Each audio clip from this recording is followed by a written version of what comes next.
Hello students, I hope you are fine. Today I am going to continue the revision of same chapter exponents and powers.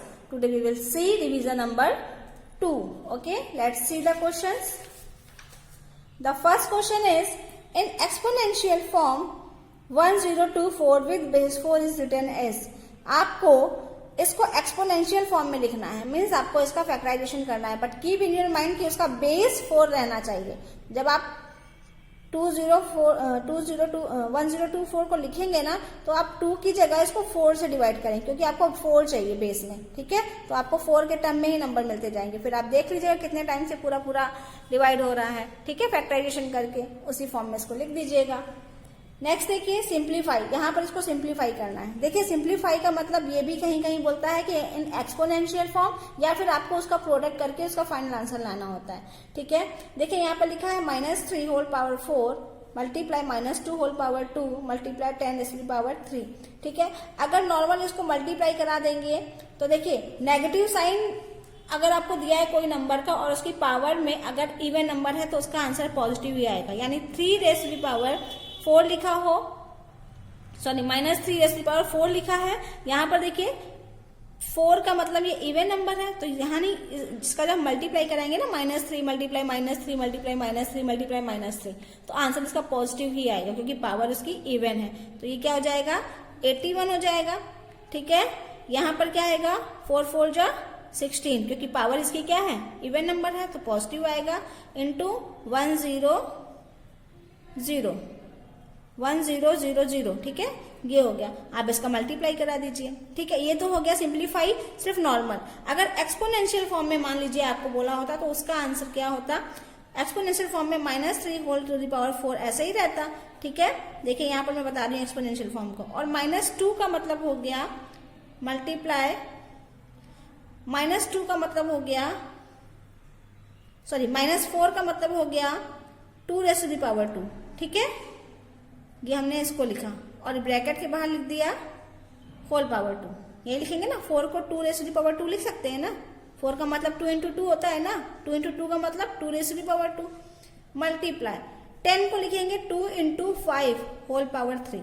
बताइए 5 2 10 होता है ना, तो 10 को हमने 5 × 2 लिख दिया और पावर 3 लगा दिया. अब देखिए -3 होल पावर 4.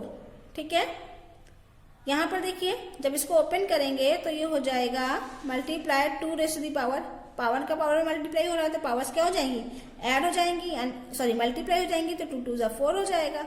और यहाँ देखिए ब्रैकेट के बाहर, ये वाला ब्रैकेट के बाहर और ये बिग ब्रैकेट के अंदर माइनस साइन है. माइनस साइन है तो यानी कि माइनस साइन का मतलब पावर उसकी जो है वो इवन है, यानी वो पॉजिटिव में ही रहेगा आंसर. मल्टीप्लाई जब ब्रैकेट के बाहर अलग अलग नंबर रहता है, आपने एक लॉ मैंने आपको बताया था कि अगर बेस डिफरेंट है, a⁻m multiply b⁻m that is equal to a × b whole power m, तो वही लिखा है ये वाला टर्म यहाँ लिखा है. तो इसका मतलब हम इसको सेपरेट कर सकते हैं. 2⁻³ मल्टीप्लाई 5⁻³. अब देखिए -3 होल पावर 4, इन दोनों का बेस सेम है, मल्टीप्लाई 2⁻4 + 3 7 हो गया, मल्टीप्लाई 5⁻3. अगर एक्सपोनेंशियल फॉर्म में पूछेगा तो आप इस तरह से निकालोगे. ठीक है, यहाँ पर आंसर मैंने एक्सपोनेंशियल फॉर्म का ही लिखा हुआ है. अगर आप इसको मल्टीप्लाई कराओगे तो आपका सिंप्लीफिकेशन वाला आंसर आ जाएगा. ओके, इसी तरह से इसको भी करेंगे. सेकंड पार्ट को ध्यान से देखिएगा, थोड़ा सा यहाँ पर माइंड लगाना पड़ेगा क्योंकि यहाँ पर हमको ये देखना पड़ता है कि हम किसको ब्रेक करें.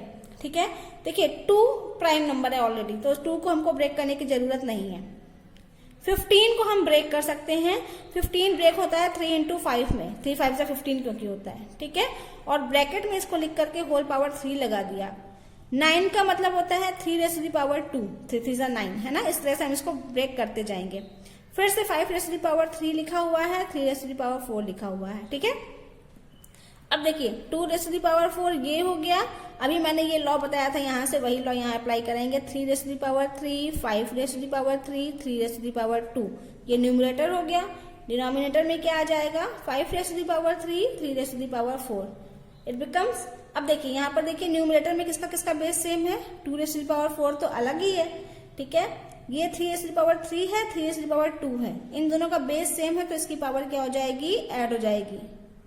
और 5⁻3 ये लिखा हुआ है. यहाँ पर देखिए 3 raise to the power 4 into 5 raise to the power 3, ये हमने अलग अलग लिख लिया। 2 रेज़ टू द पावर 4 ये रहेगा, multiply 3 raise to the power 5 ये है, 5 रेज़ टू द पावर 3 ये है, 3 raise to the power 4, 5 raise to the power 3 हमने ऐड करके यहाँ लिख लिया। अब देखिए न्यूमरेटर डिनोमिनेटर में कंपेयर करिए।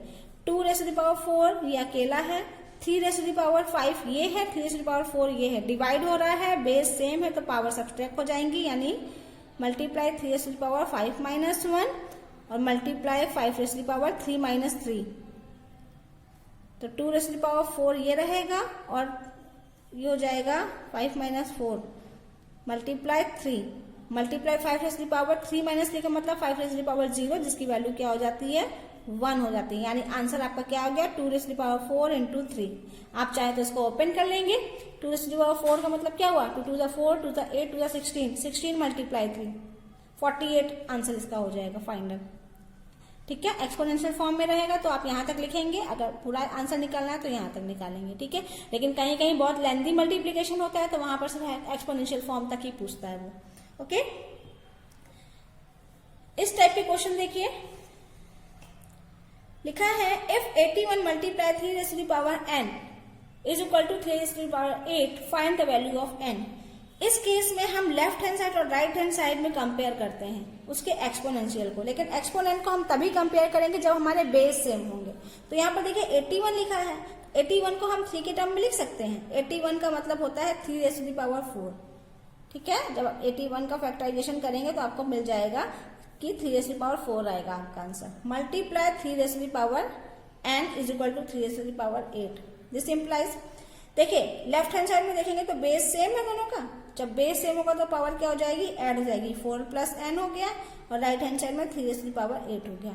अब देखिए, अब लेफ्ट हैंड साइड का और राइट हैंड साइड का बेस सेम है, जब लेफ्ट हैंड साइड और राइट हैंड साइड का बेस सेम होगा तो हम उसके पावर को भी इक्वल कर देंगे। ठीक है, तो if base are same, if bases are same, then powers will also same, यानी 4 प्लस n ये इक्वल हो जाएगा 8 के, तो यहां से आप n की वैल्यू निकाल लेंगे। ओके, ठीक है, नेक्स्ट क्वेश्चन देखिए, क्वेश्चन नंबर 4 लिखा हुआ है if 2/3 whole power 2q plus 1 is equal to 2/3 whole power q whole to the power 2 multiply 2/3 whole power q, find the value of q। बिल्कुल वैसा ही है। सबसे पहले आपको लेफ्ट हैंड साइड में देखिए लिखा है 2/3 होल पावर 2q प्लस 1, इसको कहीं अभी सॉल्व हम नहीं कर सकते। ठीक है, लेफ्ट हैंड साइड और राइट हैंड साइड में देखिए यहाँ पर पावर टू द पावर है, दैट मीन्स 2/3 होल पावर 2 बाहर लिखा हुआ है और q अंदर लिखा हुआ है, और power to the power that means power का मल्टीप्लाई हो जाएगा, तो 2 multiply q that means 2q। ठीक है, मल्टीप्लाई 2/3 होल पावर q। फिर से हम यहाँ पर देखेंगे बेस सेम है तो पावर्स क्या हो जाएंगी ऐड हो जाएंगी, तो ये हो जाएगा 2/3 whole power 2q plus q, और राइट हैंड साइड में क्या लिखा हुआ है, सॉरी लेफ्ट हैंड साइड में 2/3 होल पावर 2q प्लस 1। अब देखिए बेस सेम है तो पावर भी सेम हो जाएगी। ठीक है, इसको हम ये भी लिख सकते हैं 2/3 whole power 2q plus 1 is equal to 2/3 whole power 2q plus q 3q। ठीक है, तो लिखेंगे if bases are equal then powers will also equal, यानी 2q प्लस 1 ये 3q के इक्वल हो जाएगा। ठीक है, 2q को उधर जब ले जाएंगे तो ये हो जाएगा 3q माइनस 2q। ठीक है, क्योंकि प्लस का जाके माइनस हो जाएगा, इधर क्या बच्चा इज इक्वल टू 1। ठीक है, तो 1 इज इक्वल टू 3q में से 2q गया तो क्या आया q, यानी q की वैल्यू क्या आ गई 1 आ गई। ओके, इसी तरह से इसको भी करेंगे। लिखा है 3 raise to the power x is equal to 9, इसका मतलब 3 raise to the power x is equal to 9 का मतलब 3 रेज़ टू द पावर 2। यहाँ से आप x निकाल लेंगे, दोनों साइड में कंपेयर करके जब x की वैल्यू आ जाएगी, x की वैल्यू 2 आएगी, यहाँ पर देखिए बेस सेम है तो पावर जो है वो भी सेम हो जाएंगे, x की वैल्यू 2 आ जाएगी। अब इस x की वैल्यू को आप इसमें रख देंगे और सिंप्लीफाई कर लेंगे, you will get your answer. Okay, समझ में आ गया। नेक्स्ट क्वेश्चन देखिए, लिखा है 2 into 2.25 multiplies 10⁻⁷ divided by 5 into 10⁻⁴। Divide कर लीजिए इसमें, तो या तो ब्रैकेट आप पूरा ओपन, सॉरी 10⁻⁷ को पूरा ओपन कर लीजिए, ठीक है, और यहाँ 5 के टर्म में इसको पूरा ओपन कर लीजिए। तो ओपन करेंगे तो क्या आएगा, 2.25 इंटू ये हो जाएगा 1 2 3 4 5 6 7 7 0 हो गया, ये हो जाएगा 5 इंटू 1 2 3 4, ठीक है।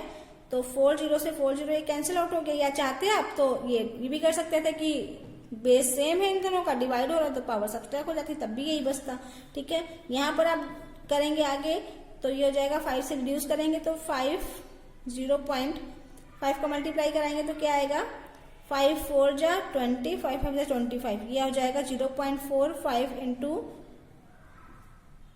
1000 डेट इज इक्वल टू, जब इसको मल्टीप्लाई कराएंगे तो आएगा 450, ठीक है। 1 2 3 मतलब 30 आ जाएगा, फिर डेसिमल पॉइंट लगाएंगे 20 के बाद तो 450 ही आएगा ना। इसको एक्सपोनेंशियल फॉर्म में कैसे लिखेंगे, मैंने अभी बताया था स्टैंडर्ड फॉर्म कैसे लिखते हैं। 450 का मतलब ये हुआ कि डेसिमल पॉइंट यहाँ पर है, ठीक है। आपको शिफ्ट करके कहाँ लेके आना है, ऐसी जगह लेके आना है कि डेसिमल पॉइंट के पहले जो नंबर रहे वो 1 से लेके 9 तक का कोई भी नंबर रहे, तो हम यहाँ पर शिफ्ट कर देंगे तो हो जाएगा 4.5। कितने प्लेस शिफ्ट किया है, 1 2, तो इंटू 10⁻², ये हो गया इसका आंसर, ठीक है। ये वाला क्वेश्चन भी हो जाएगा। अभी मैंने बताया था लेफ्ट हैंड साइड में पहले बेस सेम है तो पावर्स ऐड हो जाएंगी, फिर आप दोनों साइड में बेस को कंपेयर कर लेंगे तो पावर्स भी सेम हो जाएंगी, ठीक है। नेक्स्ट देखिए, फाइंड द वैल्यू ऑफ, यहाँ पर देखिए जो भी एक्सपोनेंट में लिखा हुआ है पहले आप उसको सॉल्व कर लीजिए, बेस जो भी हो उसको लिखा रहने दीजिए। तो 7 2 जा 14 minus 7 whole to the power, ये हो जाएगा 14 माइनस 6 माइनस 8, ठीक है। माइनस 7, 14 में से 6 गया, 8 बचा, 8 minus 8 is becomes minus 7 whole to the power 0 that is equal to 1। Simple question है, ठीक है। नेक्स्ट देखिए क्वेश्चन नंबर 9, इसी तरह से करना है जैसे उसके पहले वाले में किया है। इसको भी इवेल्युएट करना है, मीन्स एक्सपोनेंशियल फॉर्म में निकालिएगा। अगर बहुत ज्यादा मल्टीप्लाई करने को आ रहा है तो, अगर छोटा है तो आप उसको ओपन करके लिख सकते हैं, ठीक है। तो 3 एक बता दे रही हूँ मैं, 3 तो एज इट इज लिखेंगे, multiply 7 raise to the power 2 into 11 raise to the power 8। 21 को ब्रेक करेंगे, 3 इंटू 7, 7 3 जा 21 होता है ना, या 3 7 जा 21 होता है, ठीक है, into 11 raise to the power 3।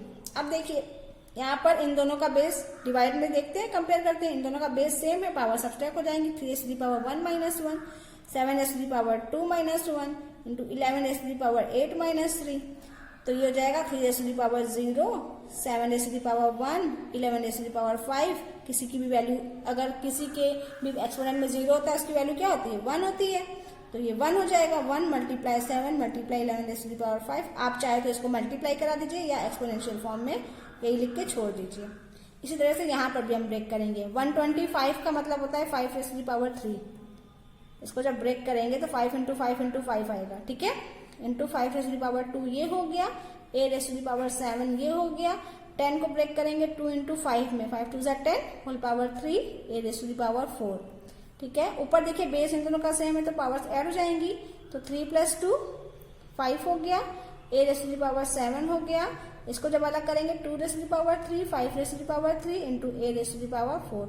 आप न्यूमरेटर डिनोमिनेटर में कंपेयर कर लीजिए, इन दोनों का बेस सेम है तो पावर सब्ट्रैक्ट हो जाएंगी। 5 minus 3 a raise to the power 7 minus 4, और 2 raise to the power 3 denominator में है तो वो एज इट इज रहेगा, ठीक है। तो 5 raise to the power 2, a raise to the power 3, 2 raise to the power 3। आप चाहे तो इसको ओपन करके लिख सकते हैं 25 a³/8।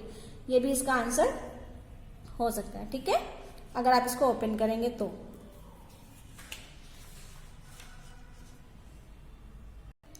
So this is your second revision of this chapter. You have to do in your notebook. Thank you for watching and see you in the next video.